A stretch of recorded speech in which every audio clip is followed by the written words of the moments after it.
Hello everyone. Welcome to the Complex Cinema channel. Before we dive into today's video, please make sure to hit the subscribe button and give this video a like if you enjoy the content. Today, we are going to discuss the film Nonton Pelayan Kesil, Aku Punya Phoenix Episode 1 Sub-Indo. The story of the young servant and her enigmatic phoenix begins with a stark contrast between a mundane existence and the stirrings of a hidden, mystical destiny. Our protagonist, a girl burdened by the heavy chores and social invisibility that come with her position as a servant, possesses a quiet resilience that hints at a greater path. She navigates a world where power is often displayed through grand gestures, yet her strength lies in her patience and the unexpected bond she forms with a creature of legend. This narrative arc mirrors the classic hero journey, yet it feels grounded in the character's internal struggle to find worth in a hierarchy that deems her inconsequential. As the plot unfolds, we see the phoenix not just as a mythical beast but as an extension of the girl's own repressed ambition and hidden potential.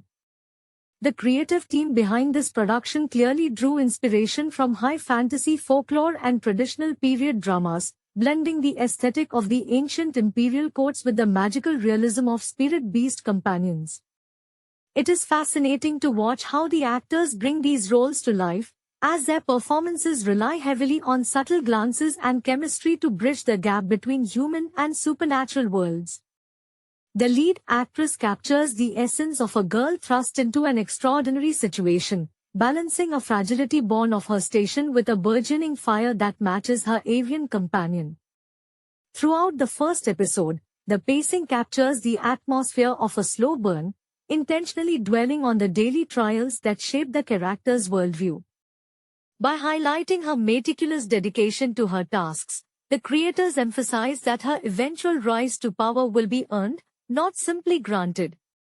The visuals reinforce this, with the phoenix serving as a brilliant, fiery juxtaposition against the muted, dusty tones of the servant quarters. It is a compelling opening that promises a saga of transformation, where the girl who once served others begins to recognize the sovereign power flickering within her own soul. This series captures the imagination by reminding us that even in the smallest of lives, there can be embers waiting to erupt into wings of flame. The narrative deepens as we move past the initial encounter, where the silence of the servant quarters is broken not by speech, but by the burgeoning telepathic connection between the girl and her avian charge. There is a palpable sense of longing in the way she tends to the creature, a mirror reflection of how she wishes to be treated by the world that overlooks her. You can feel the quiet desperation in her movements as she hides the phoenix from the prying eyes of the household staff, a task that forces her to develop a cunning streak previously buried under layers of subservience. This transformation is not merely magical, but psychological, as the presence of the bird ignites a sense of autonomy she never dared to imagine. The actress portraying our protagonist infuses her character with a nuanced physical vocabulary. Notice how her posture shifts from the hunched, apologetic gait of a servant to a straighter, more guarded stance when she is alone with the phoenix. It is a brilliant display of acting that suggests her true self is emerging from the shell of her social status. The creative team seems to have drawn inspiration from the concept of the internal hearth, treating the phoenix as the physical manifestation of her soul finally being allowed to breathe. The chemistry on screen between the girl and the creature is remarkably tactile, considering the heavy use of visual effects, which speaks volumes about the dedication of the production designers to creating a believable emotional anchor amidst the fantasy elements. As the episode progresses, the atmosphere shifts from the dusty, monochromatic misery of her daily chores to a more vibrant, high-stakes tension. The phoenix represents more than just a magical sidekick, it acts as a catalyst for her growing audacity.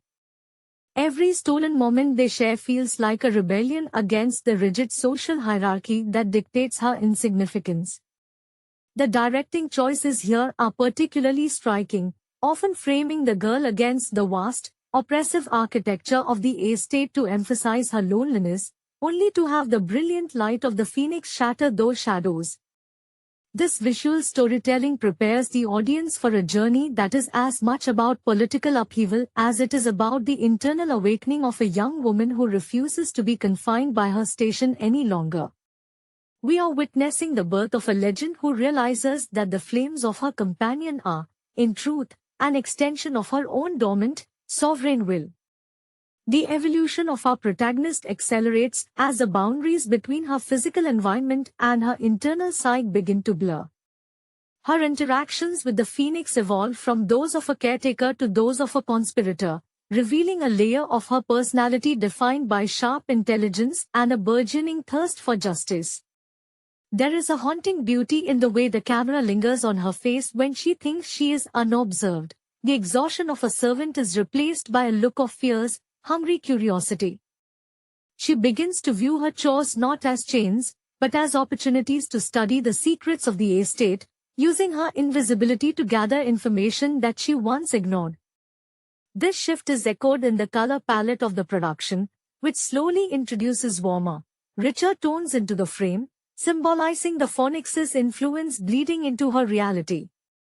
The actress handles this transition with masterful subtlety, portraying a girl who is learning to weaponize her own silence. Where she once lowered her eyes to avoid scrutiny, she now keeps them down to conceal the sparks of defiance igniting within her gaze. The creative vision here is truly inspired, drawing heavily on the classic trope of the caged bird, yet subverting it by suggesting that the cage is the only thing protecting the world from the fire she is destined to become. The relationship with the creature transcends simple companionship. It is a spiritual symbiosis. You can almost feel the heat radiating from the screen during their scenes together, a stark contrast to the icy indifference of the master she serves. It is in these moments that we see the true inspiration behind the character arc, blending the resilience of historical heroines with a touch of mythic grandiosity. The production design emphasizes this by having the phoenix mimic her movements, creating a mesmerizing dance that foreshadows her future authority. By the end of this development, it becomes clear that her subservience was merely a chrysalis. The girl who once scrubbed the floors is now mentally preparing to command the very power that burned them, setting the stage for a transformation that will eventually set the entire court ablaze with her newfound strength. She is no longer just a servant waiting for a command, but a dormant sovereign waiting for the perfect moment to rise from the ashes of her past. The transformation reaches a fever pitch as the girl begins to exert a quiet, magnetic influence over the very spaces she once covered within. No longer merely observing the household from the periphery, she begins to orchestrate her movements with the precision of a strategist. The phoenix, now a constant, spectral presence hovering at the edge of her vision, seems to feed on this newfound intent, its plumage growing more vivid and its embers pulsing in rhythmic harmony with her heartbeat. This isn't just about survival anymore, it is about reclaiming the agency stolen from her by a system that thrived on her exploitation. The actress captures this pivot with an unsettling, brilliant intensity. There is a scene where she navigates the opulent halls, her pace measured and purposeful, and for the first time, her shadow doesn't look like that of a girl but like the elongated, soaring wings of the avian deity she shelters. The cinematography expertly plays with these light and shadow contrasts, suggesting that the architecture of the estate is crumbling under the weight of her untapped power. She is no longer trying to hide her presence. She is beginning to claim the space as her own. Her emotional landscape is now defined by a cold, calculating resolve that sits uncomfortably alongside the warmth of her connection with the phoenix. You can see the internal struggle in her eyes as she balances her empathy for those who suffer like she did with a growing, ruthless desire to tear down the pedestal of her masters. It is a nuanced performance that explores the morality of power, hinting that the hero we are watching may eventually become a force as destructive as she is liberating.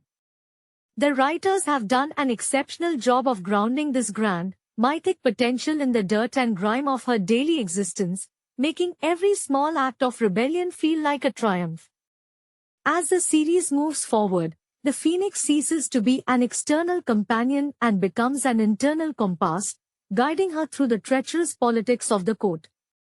She learns to read the intentions of the masters not through their words, but through the subtle, warning flickers of her companion. This symbiotic intuition turns her into a ghost in the machine, capable of dismantling the hierarchy from within. The narrative suggests that her true journey is not just rising above her station, but redefining what it means to be sovereign in a world of wolves. Each movement she makes is now infused with the promise of a reckoning, leaving the viewer to realize that the girl is no longer waiting for her life to begin. She is actively forging it in the crucible of her own burning ambition. The air in the estate begins to grow thin, charged with the ozone of an approaching storm that only the girl and her companion seem to perceive. Her transition is no longer a matter of quiet rebellion but a systematic unraveling of the social fabric that previously held her captive. She moves through the corridors with a silent, lethal grace, her eyes tracing the vulnerabilities of the masters she once feared. The Phoenix, once a small ember tucked away in the shadows of her garments, now burns with an aura that reflects the growing expansion of her consciousness. It is a terrifyingly beautiful sight, as the creature occasionally manifests in translucent, flickering wisps that mirror her own shifting moods, signaling to the audience that the barrier between human and myth is dissolving entirely. Her inner world is a complex tapestry of grief for her former, simpler self and an intoxicating thirst for the absolute power she now knows is her birthright. The actress portrays this internal duality with chilling precision, utilizing small, deliberate micro-expressions that convey a shift from servile obedience to a cold, regal detachment. When she interacts with the highborn, her tone is perfect, her head bowed just enough to satisfy protocol, yet there is a sharp, jagged edge to her politeness that hints at the blade hidden beneath the velvet.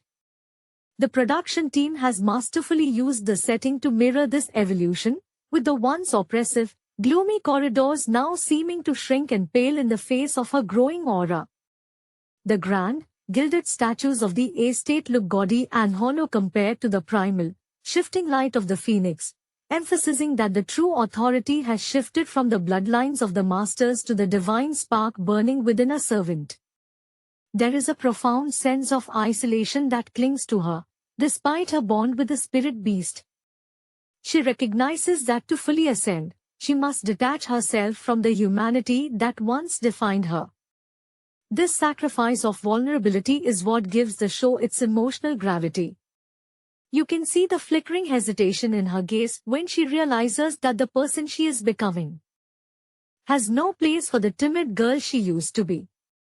Yet, the Phoenix remains a constant, a warm, pulsing anchor that reassures her that even if she stands alone against the world, she will be an inferno that cannot be extinguished. As we reach this threshold, the narrative begins to hum with the tension of a wire pulled to its breaking point. She is no longer just waiting for her moment. She is crafting it, weaving the threads of the estate's politics into a web of her own design. Every chore she completes, every secret she overhears, and every order she carries out serves as a brick in the foundation of her future throne. The audience is left with the haunting realization that the girl we once pitied is now the most dangerous entity in the room, and the transformation that began with a whisper is rapidly escalating into a roar. She is ready to shed her status like a molted skin, leaving behind only the ashes of a world that refused to see her true nature, while she prepares to rise, wings spread wide, into the vast and untamed skies of her own destiny. The final act of this initial arc arrives not with a shout, but with a terrifying, absolute clarity. Our protagonist stands in the heart of the estate, surrounded by the remnants of the life that sought to keep her small, and she finally acknowledges that her servitude was never a fate but a training ground. The air around her feels heavy with the scent of ozone and singed silk, a sensory hallmark of the Phoenix influence that has now fully permeated her physical form. Her posture has lost every remnant of the apologetic slouch she once wore, She carries herself with an upright, terrifying elegance that commands the space without her saying a single word.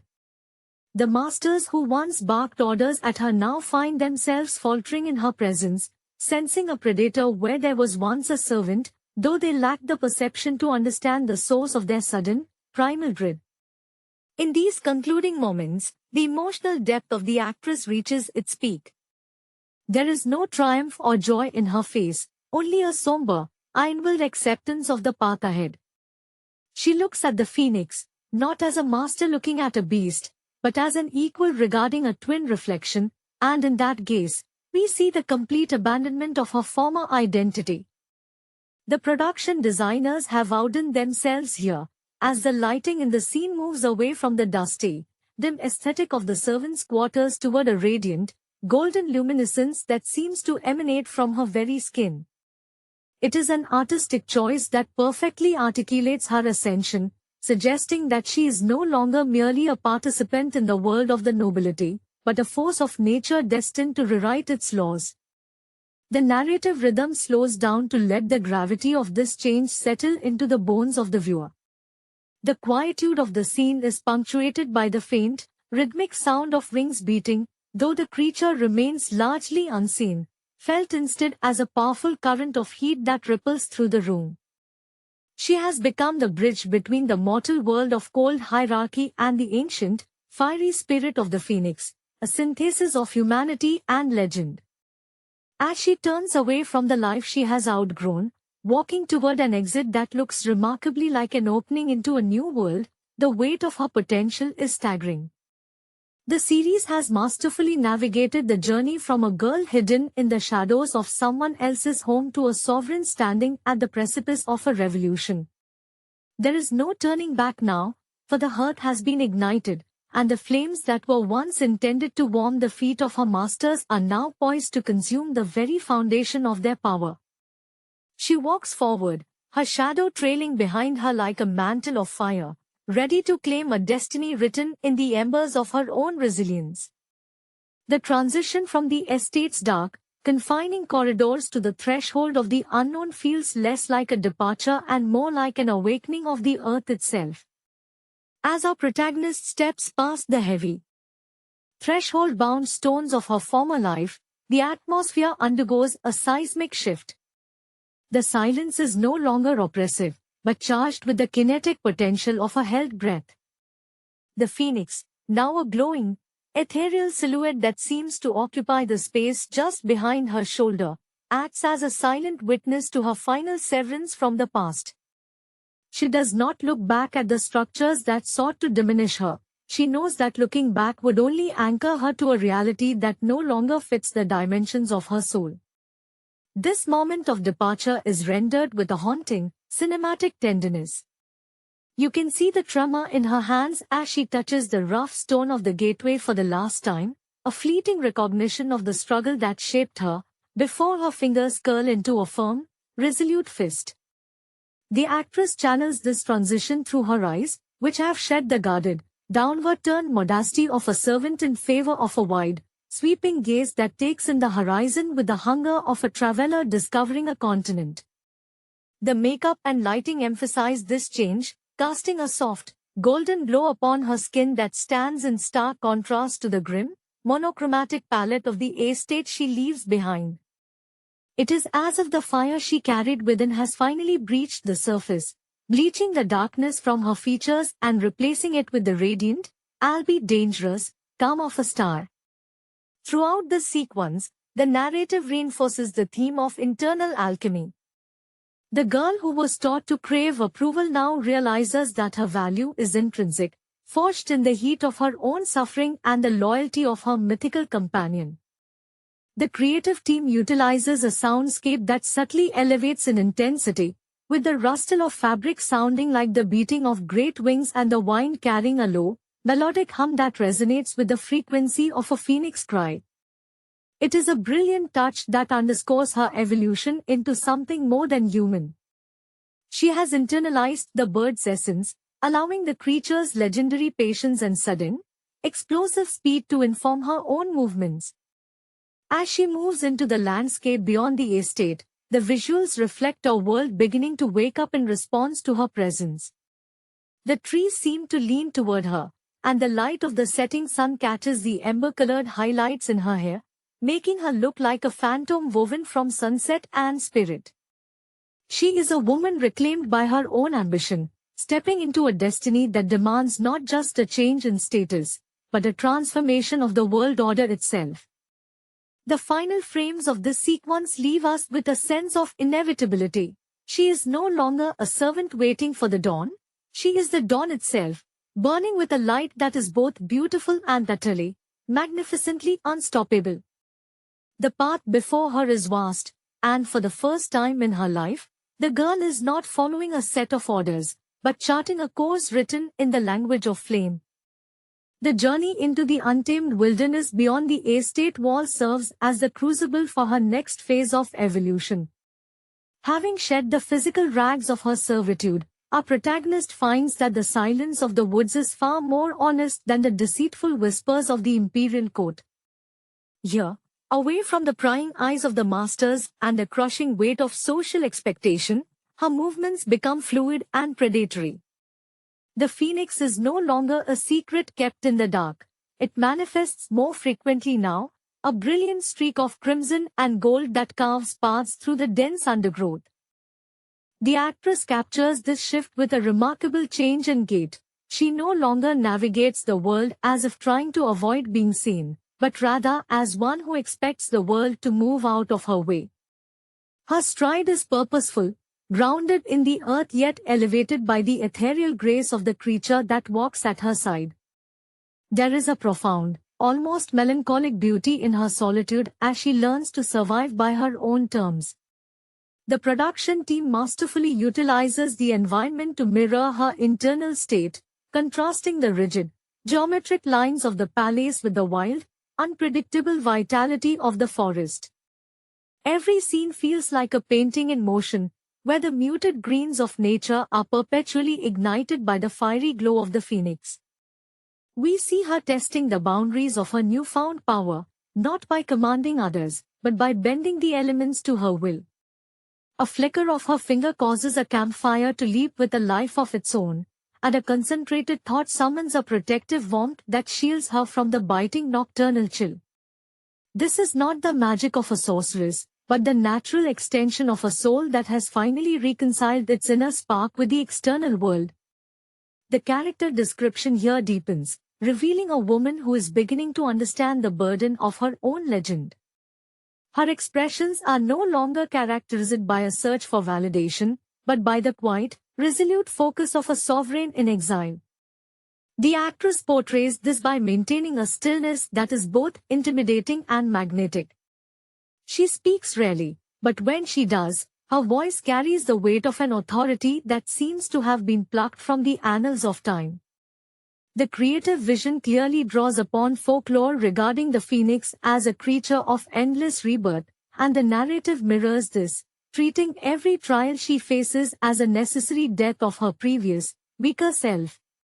As she deeper penetrates the unknown, the emotional resonance of the story shifts from a tale of escape to a chronicle of restoration. She realizes that her destiny is not merely to survive, but to reclaim a throne that was never rightfully lost, but simply waiting to be occupied. The phoenix, once a companion, is now an advisor, a silent intelligence that guides her toward the ley lines of power hidden within the realm. The audience is left with the sense that her departure was the first movement of a symphony of change. She is a girl who once scrubbed the floors of a crumbling estate, but she has emerged as a beacon, a living, breathing flame destined to illuminate the darkest corners of the kingdom and incinerate the systemic rod that once held her captive. Her path is set, and every step she takes vibrates with the promise of a reckoning that will soon shake the very foundations of the world she left behind. The narrative now shifts toward the realization that power, once unleashed, demands a price that the protagonist must pay with her own memories of peace. As she navigates the rugged terrain far from the comforts of the estate, the phoenix begins to demand more than just her protection. It demands her total focus, effectively acting as a forge for her spirit. The atmosphere is thick with a sense of impending trial, as if the very mountains and rivers recognize the encroaching presence of a power that hasn't walked the earth in centuries. The girl discovers that her ability to command the elements is not a gift but a responsibility that strips away the remnants of her childhood innocence. Every night, she stares into the embers of her fire, and in the reflection of the phoenix's eyes, she sees not just her future, but the complex, blood-stained history of the lineage she is unknowingly tied to. The actress plays this stage of the character's life with a haunting, understated intensity, perfectly capturing the transition from a girl who was merely surviving to a woman who is preparing to lead. Her movements are no longer those of a servant, but they also lack the arrogance of the nobility. Instead, she moves with a grounded, predatory awareness, her gaze constantly scanning the horizon as if she is listening to the heartbeat of the land itself. The production design captures this through the use of light, where the sun seems to linger longer on her path, and the shadows that follow her have a distinct, unnatural depth. This is a deliberate aesthetic choice meant to show that she is no longer a creature of the social order, but a force that exists between the physical realm and the mythic beyond. There is a poignant, quiet sorrow in her interactions with the phoenix now, as she begins to understand that their bond is slowly consuming her humanity to make room for her divinity. The chemistry remains palpable, but it has shifted from a partnership of survival to an intimate, spiritual melding of two distinct entities. The director uses long, sweeping shots to emphasize her smallness against the vastness of the world, only to then snap the frame tight onto her face, where the fierce, burning light of her destiny is clearly visible. This contrast is a masterful stroke of storytelling, suggesting that while she is physically alone, she is carrying the weight of 1,000 years of tradition and power within her veins. As she approaches the ancient, forgotten ruins where her true trial awaits, the story takes on the cadence of an epic myth. She is no longer just a runaway servant. She is a sovereign reclaiming her heritage in a land that has forgotten the meaning of wonder. The suspense is masterfully built, as each obstacle she overcomes feels like a rhythmic beat leading to a grand, explosive conclusion. The audience is left with the understanding that the transformation is nearly complete. She stands on the precipice of a new era, and the fire in her eyes, once a flickering spark, has become a steady, terrifying blaze that threatens to consume the old world entirely to make room for what she is destined to build. The girl is gone, replaced by a silhouette of flame that casts a long, indelible shadow over the landscape of her future. The narrative arc of Nonton Pelayan Kessel, Aku Punya Phoenix Episode 1 serves as a compelling introduction to a genre that masterfully blends traditional fantasy tropes with the evolving aesthetics of modern digital storytelling.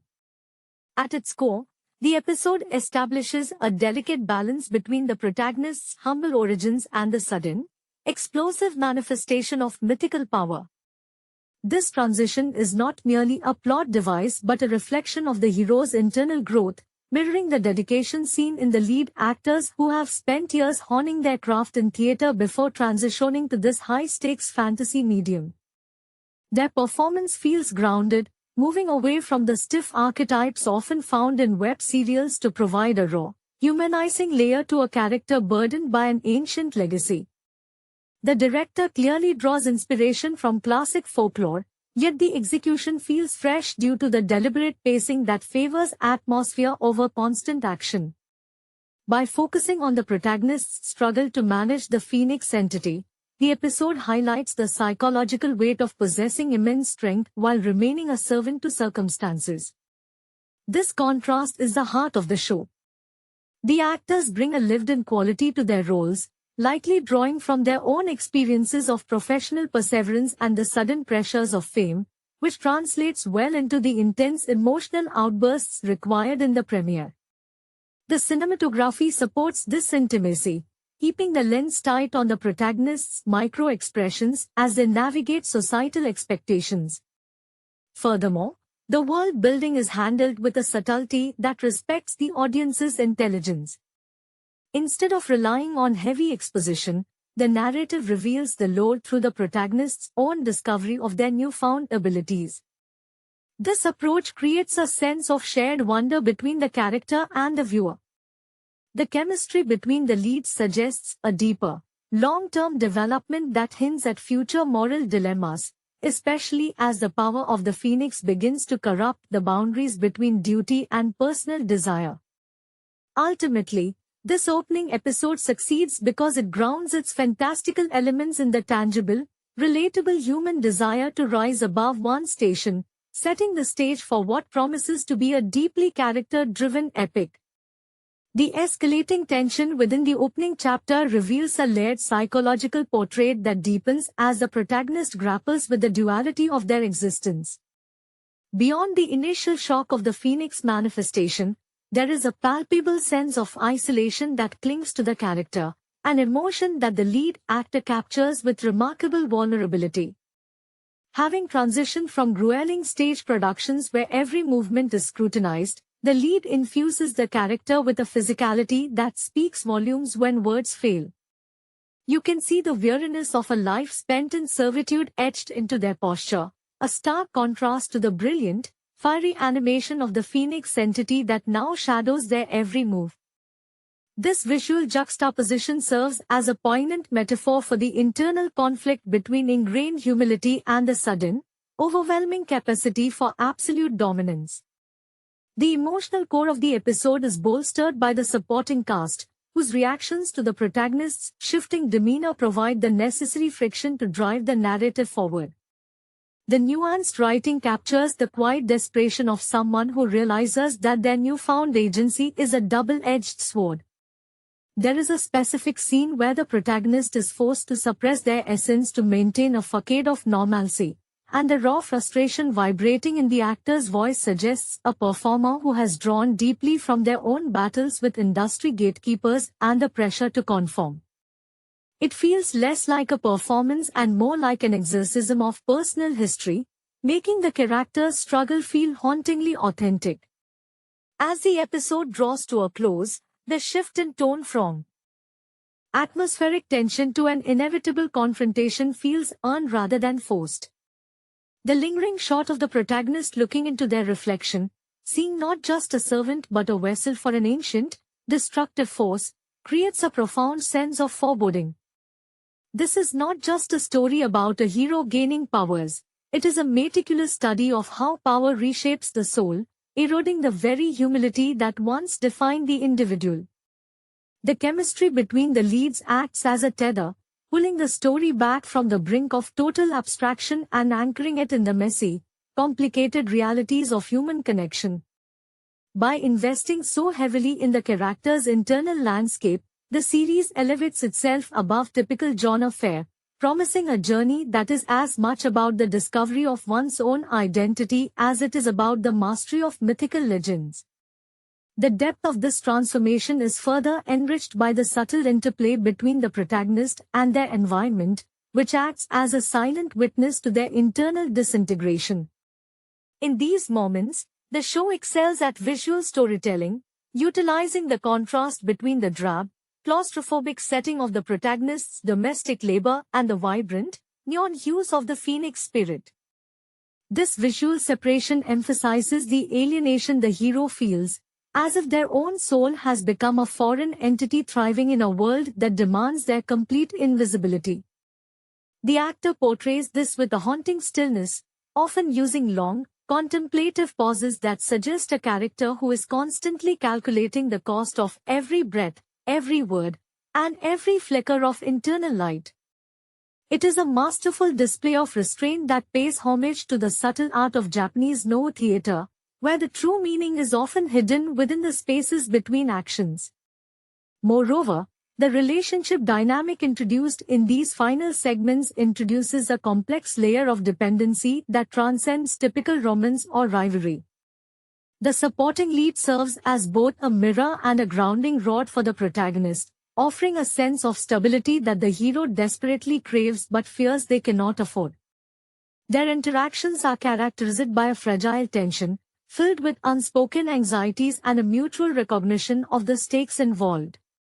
one can sense that the actors have cultivated a deep rapport, allowing for a natural, almost telepathic chemistry that makes the stakes feel intensely personal.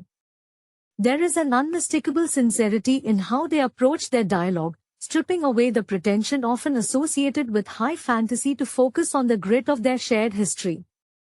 As the narrative pushes forward, it becomes clear that the Phoenix is not merely a tool for combat but a parasitic influence that feeds on the protagonist's suppressed ambitions.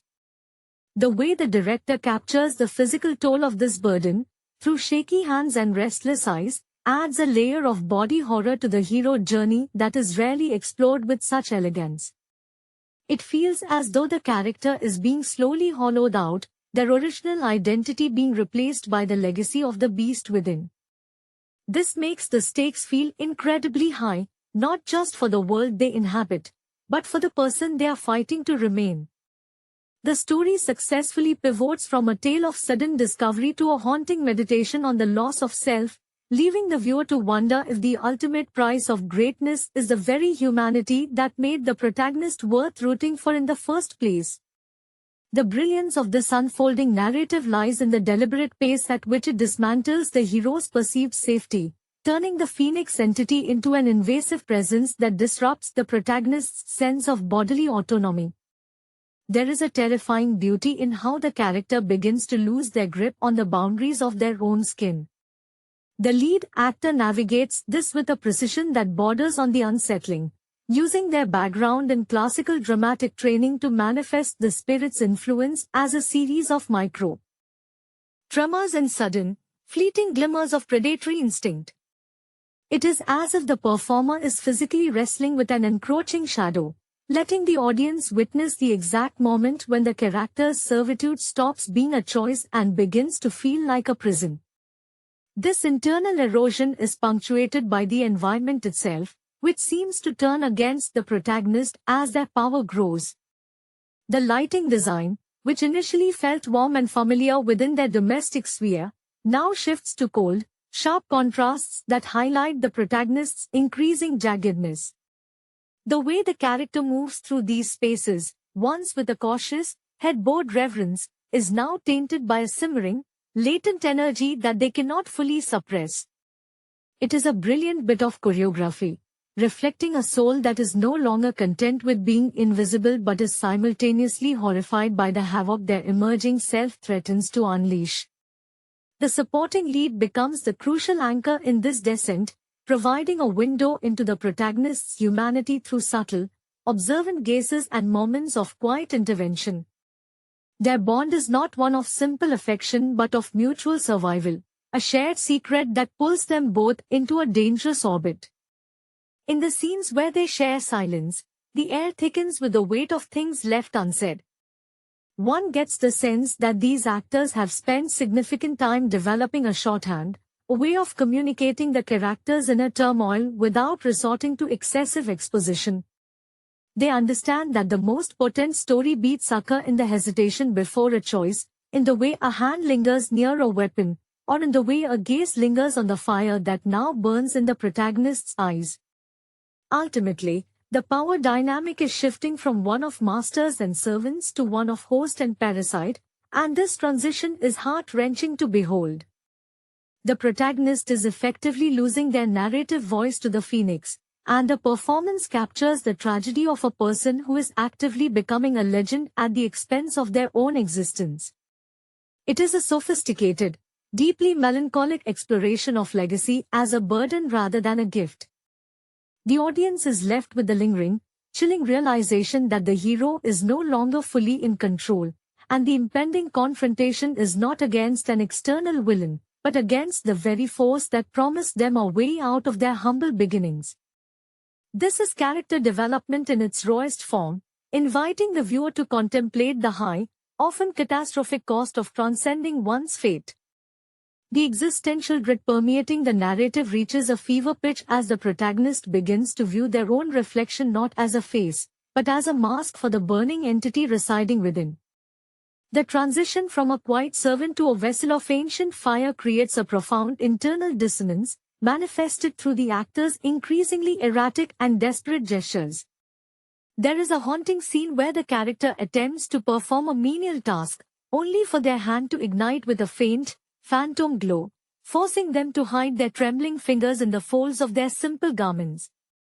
This sequence is a masterclass in tension, as the actor conveys the sheer agony of suppressed potential, a feeling that clearly mirrors the suffocating weight of societal expectations often faced by those striving for greatness in the face of indifference.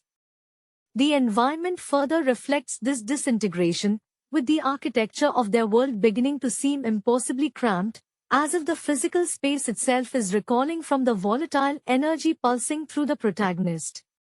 Every shadow in their humble dwelling seems to stretch and distort, mimicking the predatory nature of the phoenix.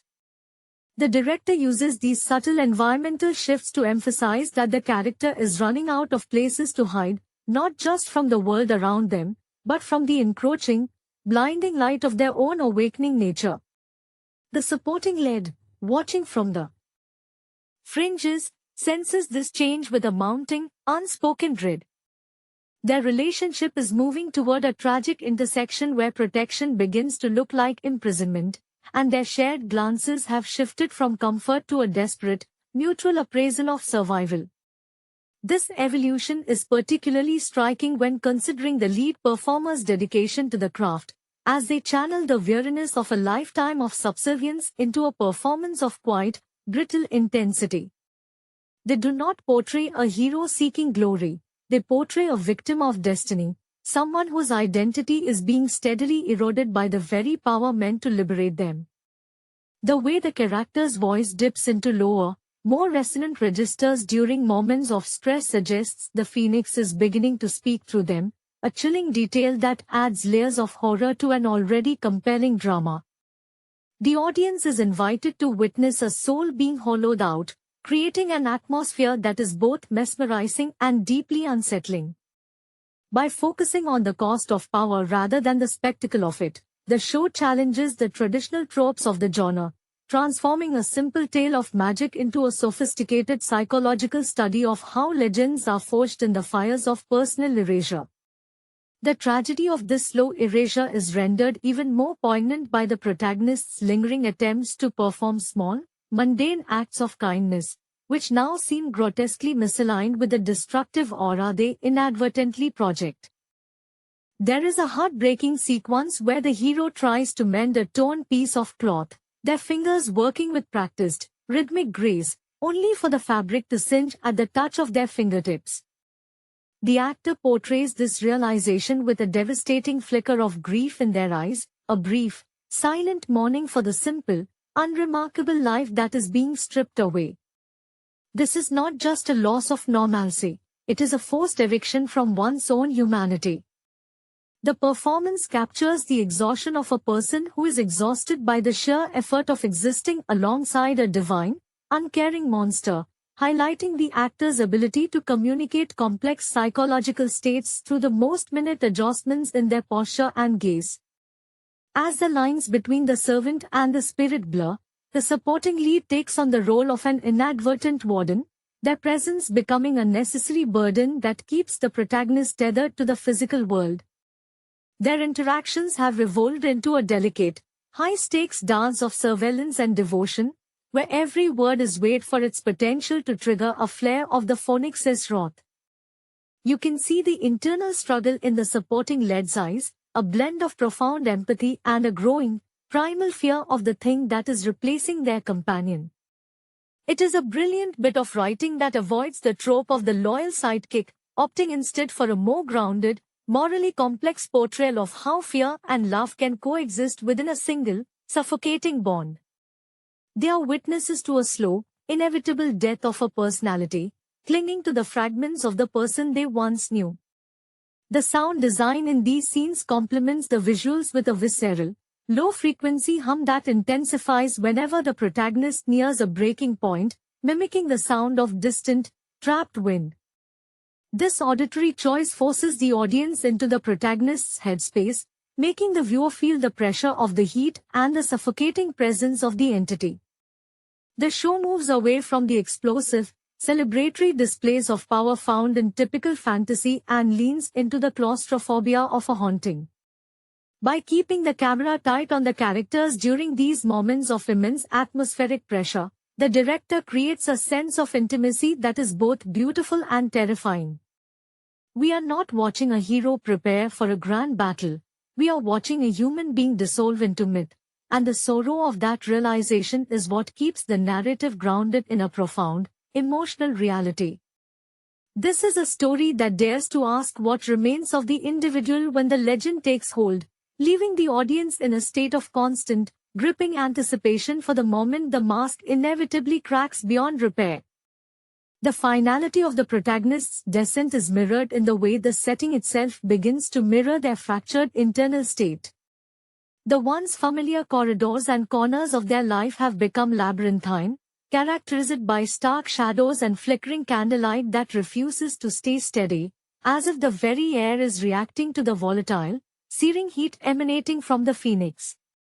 The actor navigates this with a haunting sense of resignation, their movements stripped of their previous, humble fluidity and replaced by a stiff, mechanical tension that suggests the marionette whose strings are being pulled by an ancient, indifferent force. Every sigh, every labored intake of breath becomes a narrative beat that underscores the physical agony of a body failing to contain a divinity that refuses to be shackled. The supporting lead, now fully aware of the encroaching darkness, begins to manifest a protective desperation that borders on the obsessive. Their attempts to reach the protagonist are no longer fueled by mere friendship but by the chilling realization that they are the only remaining witness to the person who used to exist. There is a palpable sense of grief in the way they look at the protagonist, a longing gaze that acknowledges the distance growing between them as the entity slowly eclipses the human core. The chemistry here is devastating, built on the silence of two people who know that a tragedy is unfolding, yet are powerless to stop the transmutation.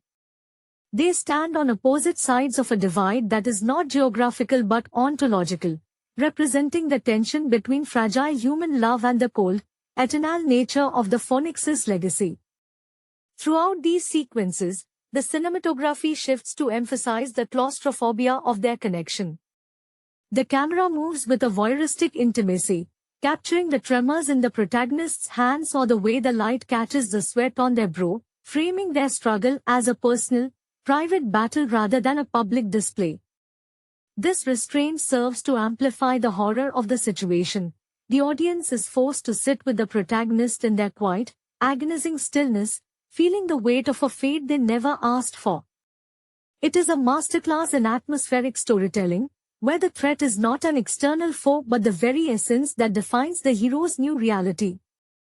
By focusing on these granular details, the series elevates the genre, suggesting that the most terrifying battles are not fought with blades or spells, but within the boundaries of the self. As the boundaries of the original persona continue to fray, the audience is left with a profound sense of loss, watching the slow, rhythmic heartbeat of a character who is being rewritten by the history they were meant to overcome. The narrative brilliance lies in this slow burn, ensuring that when the inevitable confrontation with their own nature occurs, the emotional stakes will be nothing short of absolute. The descent into this metaphysical nightmare is further complicated by the protagonist's attempts to reconcile their memory of a simple, honest life with the siren call of the Phoenix's absolute autonomy. As the character walks through the remnants of their domestic duties, the juxtaposition between the domestic chores and the burning, incandescent embers that now leak from their spirit creates a surreal tableau of degradation. The actor executes this with a chilling commitment, allowing the mask of the humble servant to slip in ways that feel like a structural failure of the character's psyche. It is not a sudden breakage but a microscopic, agonizing erosion. One moment their eyes are full of soft, deferential light, and the next, they are replaced by a predatory, ancient hunger that seems to stare right through the walls of their reality. This transformation is profoundly unsettling because it captures the irony of a person who has spent their entire life seeking validation, only to find it in a form that demands the total negation of their identity. The supporting lead, caught in the wake of this metamorphosis, provides the emotional anchor that prevents the story from spiraling into total abstraction. Their interactions, once defined by a gentle camaraderie, are now haunted by the realization that they are talking to a ghost. The actor playing the supporter conveys this with a subtle, tragic intensity, their expressions flickering between hope that their companion is still there and the cold, sharp realization that they are witnessing a slow-motion possession. The silence between them is no longer peaceful but fraught with the weight of impending loss, as if they are both mourning a death that has yet to fully conclude.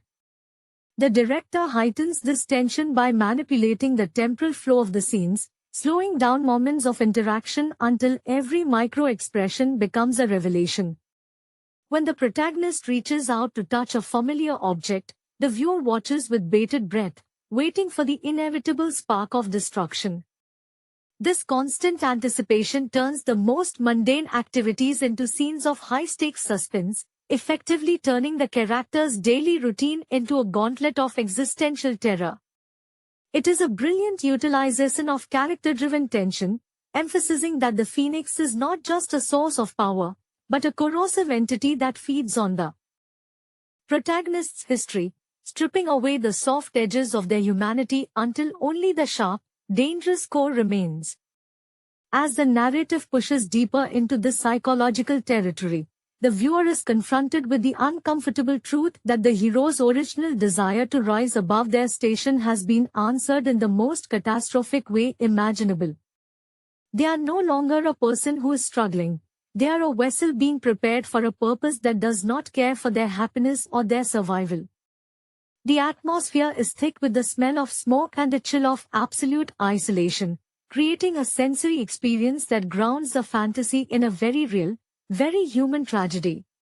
This is a story about the cost of potential, and the performance by the leads ensures that we never lose sight of the person trapped inside the fire, making the impending, inevitable loss of their soul a gut-wrenching event that lingers long after the scene transitions.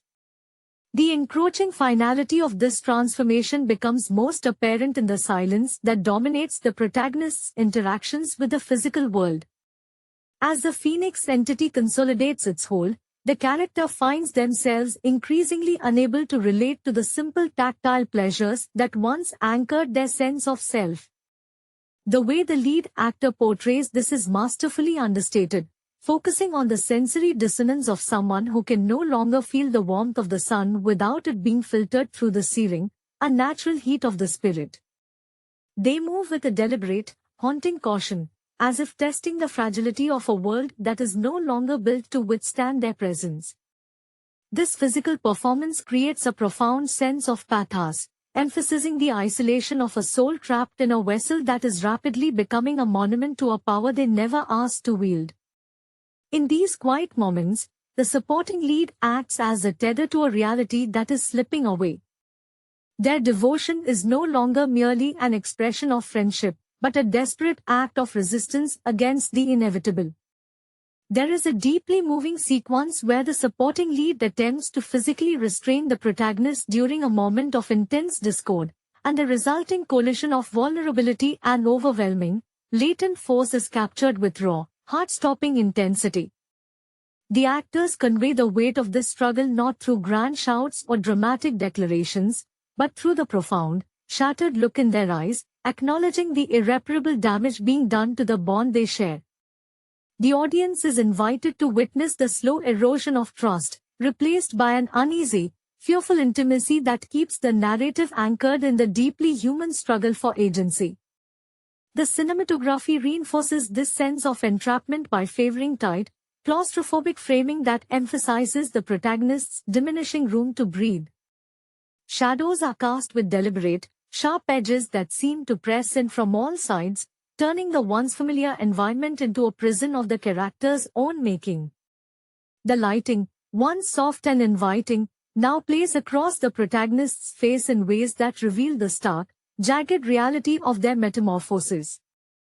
This visual narrative is bolstered by the sound design, which pulses with an irregular, hypnotic rhythm that mimics the heartbeat of an ancient entity, effectively drowning out the mundane world. It is an immersive experience that strips away the glamour of the fantasy genre, replacing it with the chilling, lonely reality of a person being consumed by the very thing they thought would save them.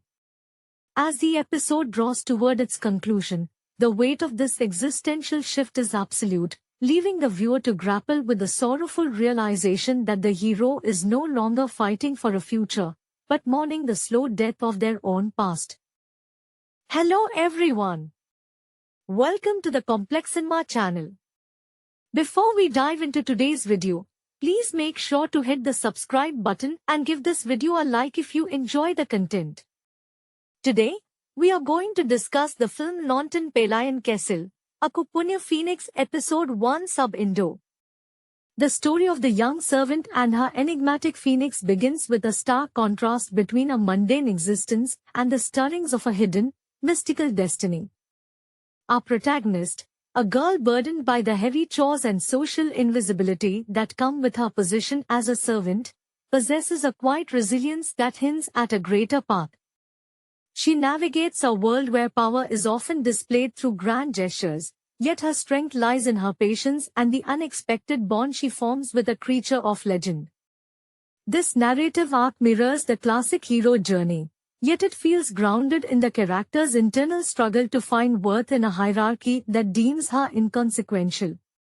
As the plot unfolds, we see the phoenix not just as a mythical beast but as an extension of the girl's own repressed ambition and hidden potential.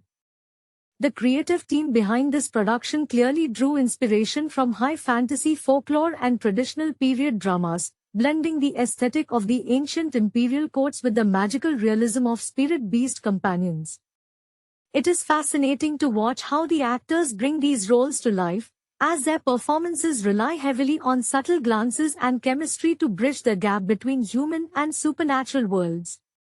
The lead actress captures the essence of a girl thrust into an extraordinary situation, balancing a fragility born of her station with a burgeoning fire that matches her avian companion. Throughout the first episode, the pacing captures the atmosphere of a slow burn, intentionally dwelling on the daily trials that shape the character's worldview. By highlighting her meticulous dedication to her tasks, the creators emphasize that her eventual rise to power will be earned, not simply granted.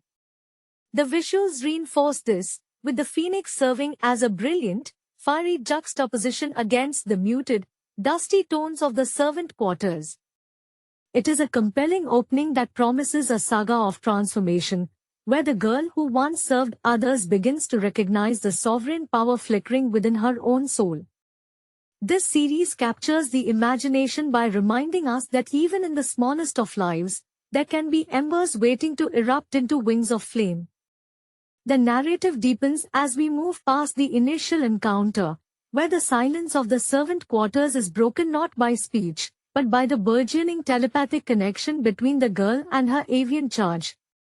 There is a palpable sense of longing in the way she tends to the creature, a mirror reflection of how she wishes to be treated by the world that overlooks her. You can feel the quiet desperation in her movements as she hides the phoenix from the prying eyes of the household staff, a task that forces her to develop a cunning streak previously buried under layers of subservience.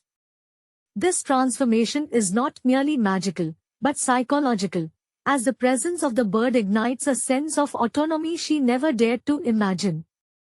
The actress portraying our protagonist infuses her character with a nuanced physical vocabulary.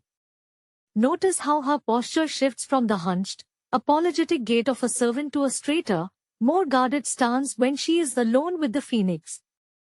It is a brilliant display of acting that suggests her true self is emerging from the shell of her social status. The creative team seems to have drawn inspiration from the concept of the internal hearth, treating the phoenix as the physical manifestation of her soul finally being allowed to breathe.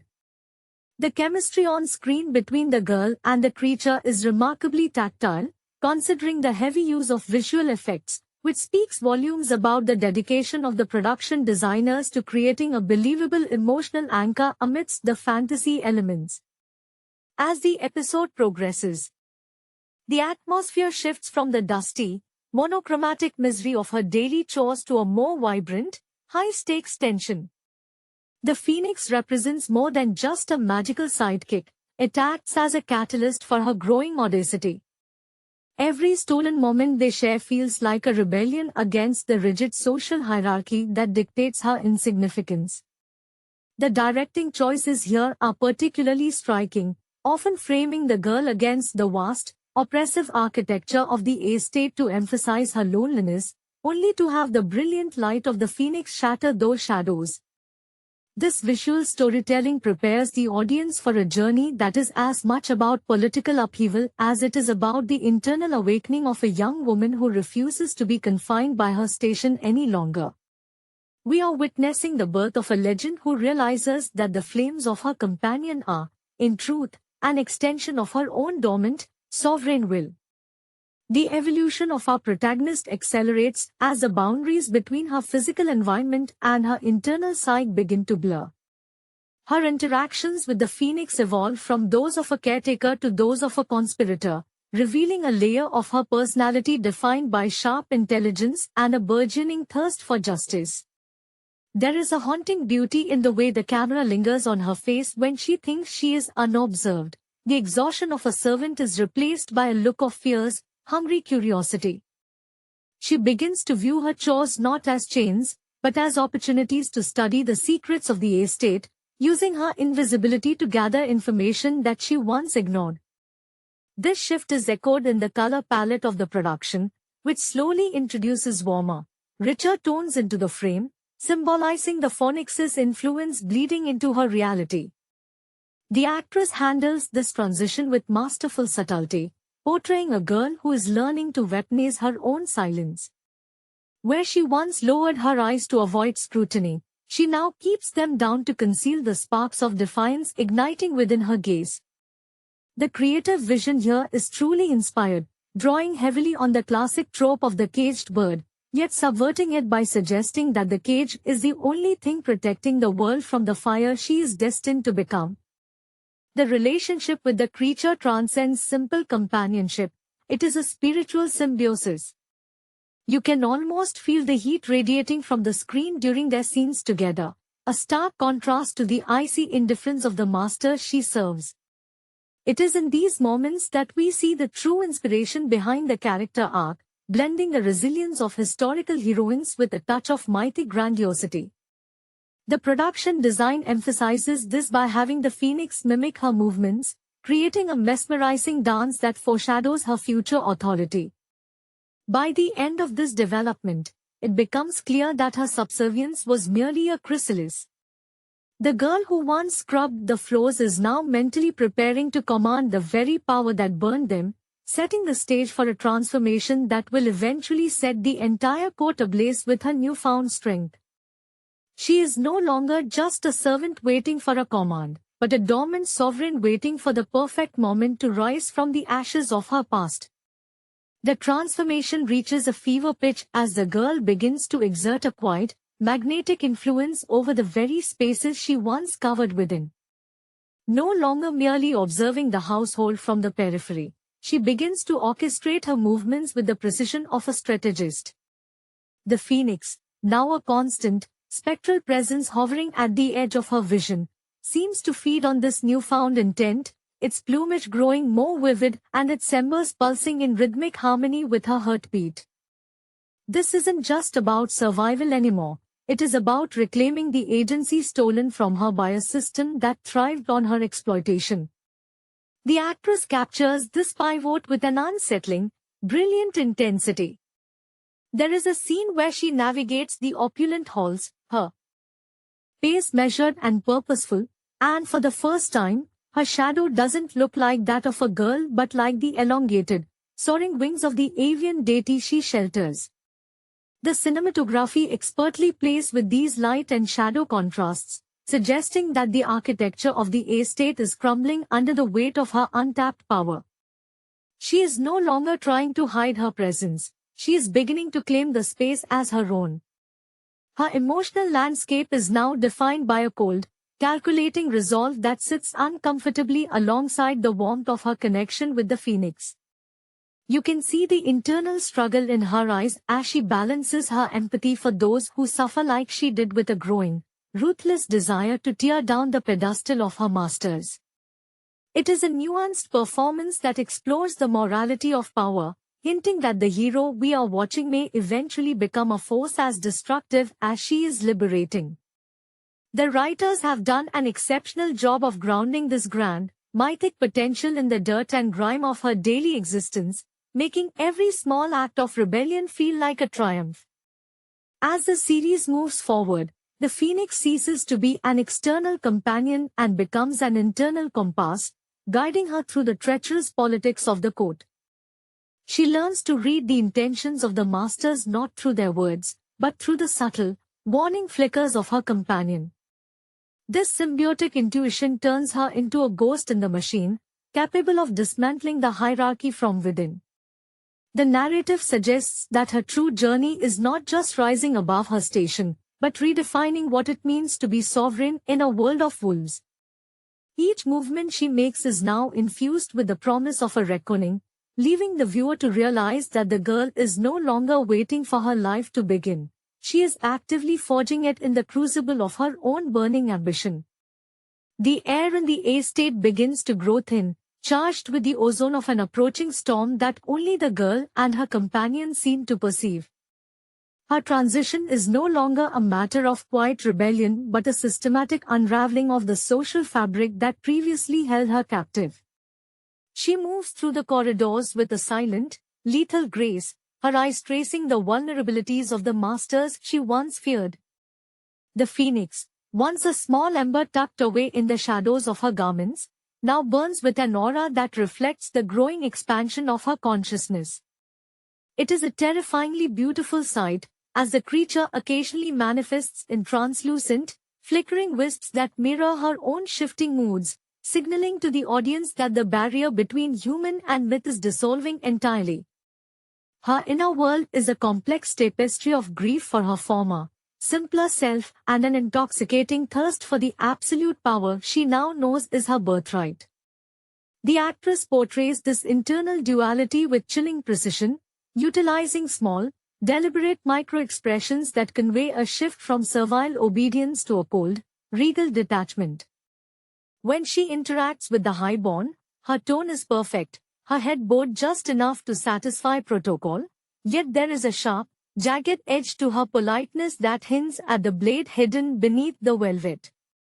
The production team has masterfully used the setting to mirror this evolution, with the once oppressive, gloomy corridors now seeming to shrink and pale in the face of her growing aura.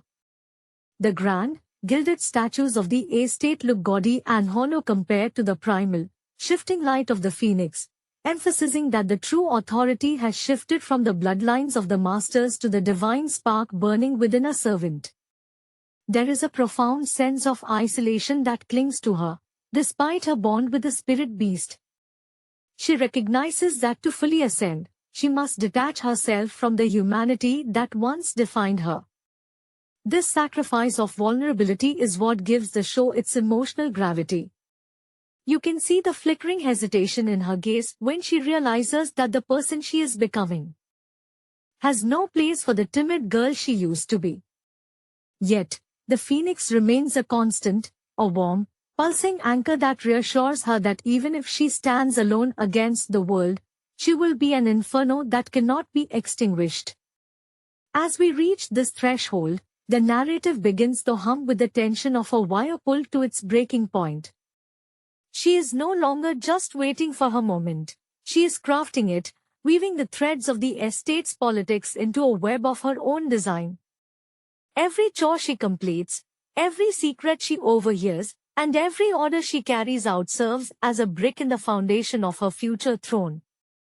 The audience is left with the haunting realization that the girl we once pitied is now the most dangerous entity in the room, and the transformation that began with a whisper is rapidly escalating into a roar.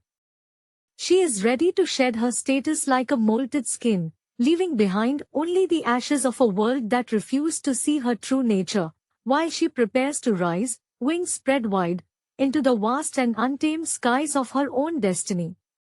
The final act of this initial arc arrives not with a shout, but with a terrifying, absolute clarity.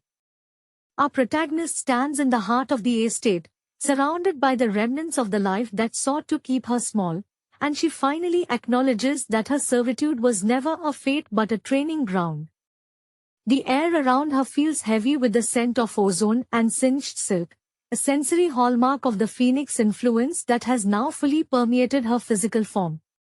Her posture has lost every remnant of the apologetic slouch she once wore. She carries herself with an upright, terrifying elegance that commands the space without her saying a single word. The masters who once barked orders at her now find themselves faltering in her presence, sensing a predator where there was once a servant, though they lacked the perception to understand the source of their sudden, primal dread. In these concluding moments, the emotional depth of the actress reaches its peak. There is no triumph or joy in her face, only a somber, iron-willed acceptance of the path ahead. She looks at the phoenix, not as a master looking at a beast, but as an equal regarding a twin reflection, and in that gaze, we see the complete abandonment of her former identity. The production designers have outdone themselves here, as the lighting in the scene moves away from the dusty, dim aesthetic of the servants' quarters toward a radiant, golden luminescence that seems to emanate from her very skin. It is an artistic choice that perfectly articulates her ascension, suggesting that she is no longer merely a participant in the world of the nobility, but a force of nature destined to rewrite its laws. The narrative rhythm slows down to let the gravity of this change settle into the bones of the viewer. The quietude of the scene is punctuated by the faint, rhythmic sound of wings beating, though the creature remains largely unseen, felt instead as a powerful current of heat that ripples through the room. She has become the bridge between the mortal world of cold hierarchy and the ancient, fiery spirit of the phoenix, a synthesis of humanity and legend. As she turns away from the life she has outgrown, walking toward an exit that looks remarkably like an opening into a new world, the weight of her potential is staggering. The series has masterfully navigated the journey from a girl hidden in the shadows of someone else's home to a sovereign standing at the precipice of a revolution. There is no turning back now, for the hearth has been ignited, and the flames that were once intended to warm the feet of her masters are now poised to consume the very foundation of their power. She walks forward, her shadow trailing behind her like a mantle of fire, ready to claim a destiny written in the embers of her own resilience. The transition from the estate's dark, confining corridors to the threshold of the unknown feels less like a departure and more like an awakening of the earth itself. As our protagonist steps past the heavy, threshold-bound stones of her former life, the atmosphere undergoes a seismic shift. The silence is no longer oppressive, but charged with the kinetic potential of a held breath. The phoenix, now a glowing, ethereal silhouette that seems to occupy the space just behind her shoulder, acts as a silent witness to her final severance from the past. She does not look back at the structures that sought to diminish her. She knows that looking back would only anchor her to a reality that no longer fits the dimensions of her soul. This moment of departure is rendered with a haunting, cinematic tenderness. You can see the tremor in her hands as she touches the rough stone of the gateway for the last time, a fleeting recognition of the struggle that shaped her, before her fingers curl into a firm, resolute fist. The actress channels this transition through her eyes, which have shed the guarded, downward-turned modesty of a servant in favor of a wide, sweeping gaze that takes in the horizon with the hunger of a traveler discovering a continent. The makeup and lighting emphasize this change, casting a soft, golden glow upon her skin that stands in stark contrast to the grim, monochromatic palette of the estate she leaves behind. It is as if the fire she carried within has finally breached the surface, bleaching the darkness from her features and replacing it with the radiant, albeit dangerous, calm of a star. Throughout this sequence, the narrative reinforces the theme of internal alchemy. The girl who was taught to crave approval now realizes that her value is intrinsic, forged in the heat of her own suffering and the loyalty of her mythical companion. The creative team utilizes a soundscape that subtly elevates in intensity, with the rustle of fabric sounding like the beating of great wings and the wind carrying a low, melodic hum that resonates with the frequency of a phoenix cry. It is a brilliant touch that underscores her evolution into something more than human. She has internalized the bird's essence, allowing the creature's legendary patience and sudden, explosive speed to inform her own movements. As she moves into the landscape beyond the estate, the visuals reflect a world beginning to wake up in response to her presence. The trees seem to lean toward her, and the light of the setting sun catches the amber-colored highlights in her hair, making her look like a phantom woven from sunset and spirit. She is a woman reclaimed by her own ambition, stepping into a destiny that demands not just a change in status, but a transformation of the world order itself. The final frames of this sequence leave us with a sense of inevitability. She is no longer a servant waiting for the dawn. She is the dawn itself, burning with a light that is both beautiful and utterly, magnificently unstoppable. The path before her is vast, and for the first time in her life, the girl is not following a set of orders, but charting a course written in the language of flame. The journey into the untamed wilderness beyond the estate wall serves as the crucible for her next phase of evolution. Having shed the physical rags of her servitude, our protagonist finds that the silence of the woods is far more honest than the deceitful whispers of the imperial court. Here, away from the prying eyes of the masters and the crushing weight of social expectation, her movements become fluid and predatory. The phoenix is no longer a secret kept in the dark. It manifests more frequently now, a brilliant streak of crimson and gold that carves paths through the dense undergrowth. The actress captures this shift with a remarkable change in gait. She no longer navigates the world as if trying to avoid being seen, but rather as one who expects the world to move out of her way. Her stride is purposeful, grounded in the earth yet elevated by the ethereal grace of the creature that walks at her side. There is a profound, almost melancholic beauty in her solitude as she learns to survive by her own terms. The production team masterfully utilizes the environment to mirror her internal state, contrasting the rigid, geometric lines of the palace with the wild, unpredictable vitality of the forest. Every scene feels like a painting in motion, where the muted greens of nature are perpetually ignited by the fiery glow of the phoenix. We see her testing the boundaries of her newfound power, not by commanding others, but by bending the elements to her will. A flicker of her finger causes a campfire to leap with a life of its own, and a concentrated thought summons a protective warmth that shields her from the biting nocturnal chill. This is not the magic of a sorceress, but the natural extension of a soul that has finally reconciled its inner spark with the external world. The character description here deepens, revealing a woman who is beginning to understand the burden of her own legend. Her expressions are no longer characterized by a search for validation, but by the quiet, resolute focus of a sovereign in exile. The actress portrays this by maintaining a stillness that is both intimidating and magnetic. She speaks rarely, but when she does, her voice carries the weight of an authority that seems to have been plucked from the annals of time. The creative vision clearly draws upon folklore regarding the phoenix as a creature of endless rebirth, and the narrative mirrors this, treating every trial she faces as a necessary death of her previous, weaker self.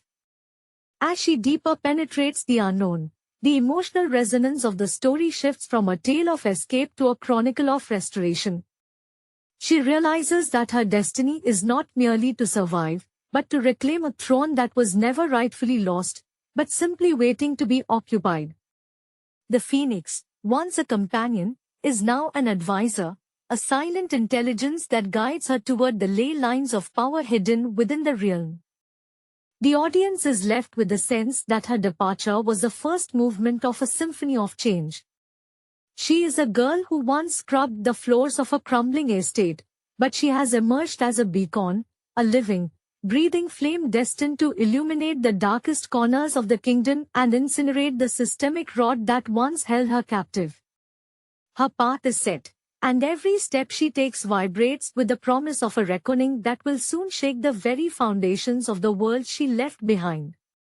The narrative now shifts toward the realization that power, once unleashed, demands a price that the protagonist must pay with her own memories of peace. As she navigates the rugged terrain far from the comforts of the estate, the Phoenix begins to demand more than just her protection. It demands her total focus, effectively acting as a forge for her spirit. The atmosphere is thick with a sense of impending trial, as if the very mountains and rivers recognize the encroaching presence of a power that hasn't walked the earth in centuries. The girl discovers that her ability to command the elements is not a gift but a responsibility that strips away the remnants of her childhood innocence. Every night, she stares into the embers of her fire, and in the reflection of the phoenix's eyes, she sees not just her future, but the complex, blood-stained history of the lineage she is unknowingly tied to. The actress plays this stage of the character's life with a haunting, understated intensity, perfectly capturing the transition from a girl who was merely surviving to a woman who is preparing to lead. Her movements are no longer those of a servant, but they also lack the arrogance of the nobility. Instead, she moves with a grounded, predatory awareness, her gaze constantly scanning the horizon as if she is listening to the heartbeat of the land itself. The production design captures this through the use of light, where the sun seems to linger longer on her path, and the shadows that follow her have a distinct, unnatural depth. This is a deliberate aesthetic choice meant to show that she is no longer a creature of the social order, but a force that exists between the physical realm and the mythic beyond. There is a poignant, quiet sorrow in her interactions with the Phoenix now, as she begins to understand that their bond is slowly consuming her humanity to make room for her divinity. The chemistry remains palpable, but it has shifted from a partnership of survival to an intimate, spiritual melding of two distinct entities. The director uses long, sweeping shots to emphasize her smallness against the vastness of the world, only to then snap the frame tight onto her face, where the fierce, burning light of her destiny is clearly visible. This contrast is a masterful stroke of storytelling, suggesting that while she is physically alone, she is carrying the weight of 1,000 years of tradition and power within her veins. As she approaches the ancient, forgotten ruins where her true trial awaits, the story takes on the cadence of an epic myth. She is no longer just a runaway servant. She is a sovereign reclaiming her heritage in a land that has forgotten the meaning of wonder. The suspense is masterfully built, as each obstacle she overcomes feels like a rhythmic beat leading to a grand, explosive conclusion. The audience is left with the understanding that the transformation is nearly complete. She stands on the precipice of a new era, and the fire in her eyes, once a flickering spark, has become a steady, terrifying blaze that threatens to consume the old world entirely to make room for what she is destined to build. The girl is gone, replaced by a silhouette of flame that casts a long, indelible shadow over the landscape of her future. The narrative arc of Naunton Palayan Castle, Aku Punya Phoenix Episode 1 serves as a compelling introduction to a genre that masterfully blends traditional fantasy tropes with the evolving aesthetics of modern digital storytelling. At its core, the episode establishes a delicate balance between the protagonist's humble origins and the sudden, explosive manifestation of mythical power.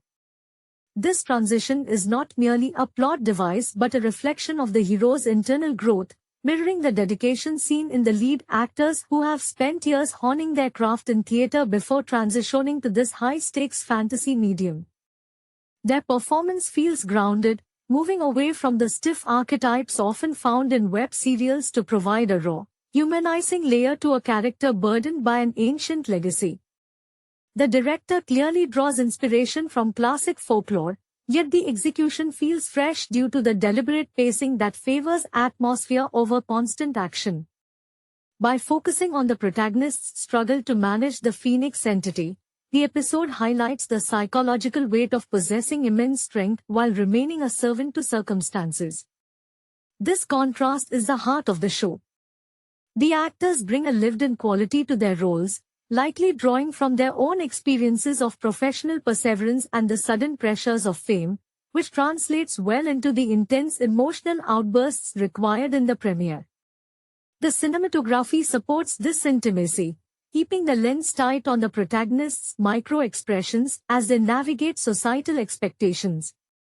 Furthermore, the world building is handled with a subtlety that respects the audience's intelligence. Instead of relying on heavy exposition, the narrative reveals the lore through the protagonist's own discovery of their newfound abilities. This approach creates a sense of shared wonder between the character and the viewer. The chemistry between the leads suggests a deeper, long-term development that hints at future moral dilemmas, especially as the power of the Phoenix begins to corrupt the boundaries between duty and personal desire. Ultimately, this opening episode succeeds because it grounds its fantastical elements in the tangible, relatable human desire to rise above one's station, setting the stage for what promises to be a deeply character-driven epic. The escalating tension within the opening chapter reveals a layered psychological portrait that deepens as the protagonist grapples with the duality of their existence. Beyond the initial shock of the Phoenix manifestation, there is a palpable sense of isolation that clings to the character, an emotion that the lead actor captures with remarkable vulnerability.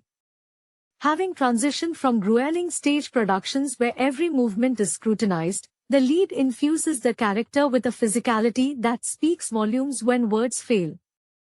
You can see the weariness of a life spent in servitude etched into their posture, a stark contrast to the brilliant, fiery animation of the Phoenix entity that now shadows their every move. This visual juxtaposition serves as a poignant metaphor for the internal conflict between ingrained humility and the sudden, overwhelming capacity for absolute dominance. The emotional core of the episode is bolstered by the supporting cast, whose reactions to the protagonist's shifting demeanor provide the necessary friction to drive the narrative forward. The nuanced writing captures the quiet desperation of someone who realizes that their newfound agency is a double-edged sword. There is a specific scene where the protagonist is forced to suppress their essence to maintain a facade of normalcy, and the raw frustration vibrating in the actor's voice suggests a performer who has drawn deeply from their own battles with industry gatekeepers and the pressure to conform.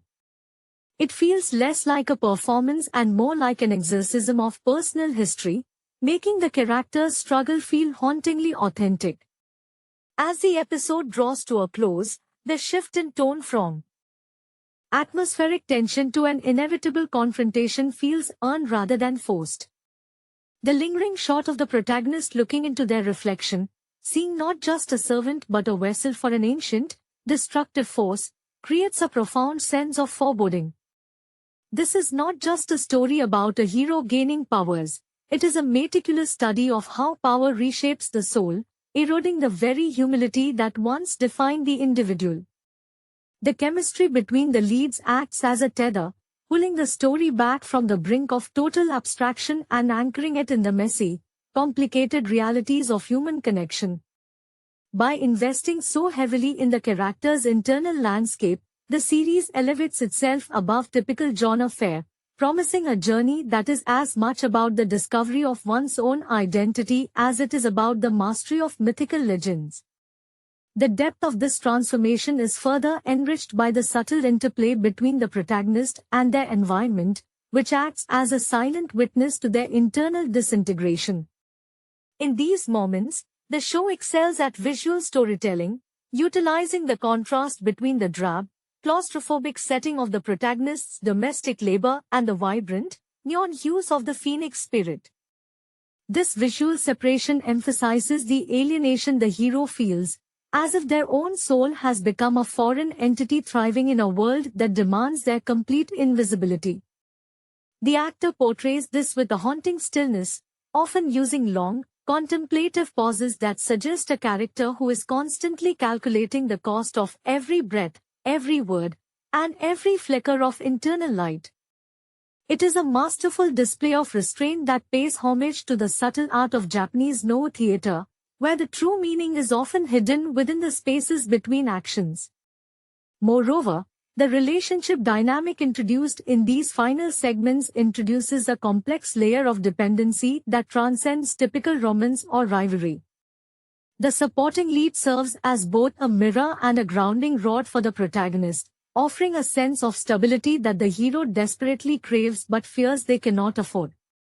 Their interactions are characterized by a fragile tension, filled with unspoken anxieties and a mutual recognition of the stakes involved. One can sense that the actors have cultivated a deep rapport, allowing for a natural, almost telepathic chemistry that makes the stakes feel intensely personal.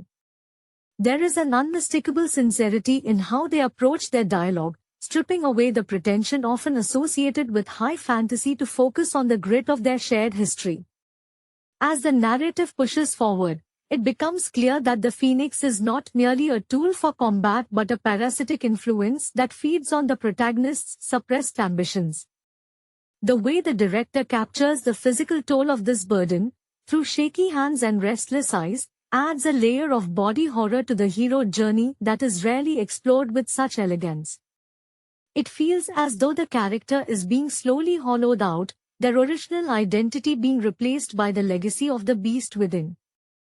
This makes the stakes feel incredibly high, not just for the world they inhabit, but for the person they are fighting to remain. The story successfully pivots from a tale of sudden discovery to a haunting meditation on the loss of self, leaving the viewer to wonder if the ultimate price of greatness is the very humanity that made the protagonist worth rooting for in the first place. The brilliance of this unfolding narrative lies in the deliberate pace at which it dismantles the hero's perceived safety, turning the Phoenix entity into an invasive presence that disrupts the protagonist's sense of bodily autonomy. There is a terrifying beauty in how the character begins to lose their grip on the boundaries of their own skin. The lead actor navigates this with a precision that borders on the unsettling, using their background in classical dramatic training to manifest the spirit's influence as a series of micro tremors and sudden, fleeting glimmers of predatory instinct. It is as if the performer is physically wrestling with an encroaching shadow, letting the audience witness the exact moment when the character's servitude stops being a choice and begins to feel like a prison. This internal erosion is punctuated by the environment itself, which seems to turn against the protagonist as their power grows. The lighting design, which initially felt warm and familiar within their domestic sphere, now shifts to cold, sharp contrasts that highlight the protagonist's increasing jaggedness. The way the character moves through these spaces, once with a cautious, head-bowed reverence, is now tainted by a simmering, latent energy that they cannot fully suppress.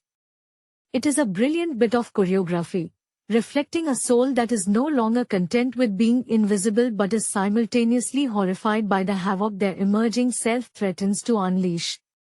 The supporting lead becomes the crucial anchor in this descent, providing a window into the protagonist's humanity through subtle, observant gazes and moments of quiet intervention. Their bond is not one of simple affection but of mutual survival, a shared secret that pulls them both into a dangerous orbit. In the scenes where they share silence, the air thickens with the weight of things left unsaid. One gets the sense that these actors have spent significant time developing a shorthand, a way of communicating the characters' inner turmoil without resorting to excessive exposition. They understand that the most potent story beats occur in the hesitation before a choice, in the way a hand lingers near a weapon, or in the way a gaze lingers on the fire that now burns in the protagonist's eyes. Ultimately, the power dynamic is shifting from one of masters and servants to one of host and parasite, and this transition is heart-wrenching to behold. The protagonist is effectively losing their narrative voice to the Phoenix, and the performance captures the tragedy of a person who is actively becoming a legend at the expense of their own existence. It is a sophisticated, deeply melancholic exploration of legacy as a burden rather than a gift. The audience is left with the lingering, chilling realization that the hero is no longer fully in control, and the impending confrontation is not against an external villain, but against the very force that promised them a way out of their humble beginnings. This is character development in its rawest form, inviting the viewer to contemplate the high, often catastrophic cost of transcending one's fate.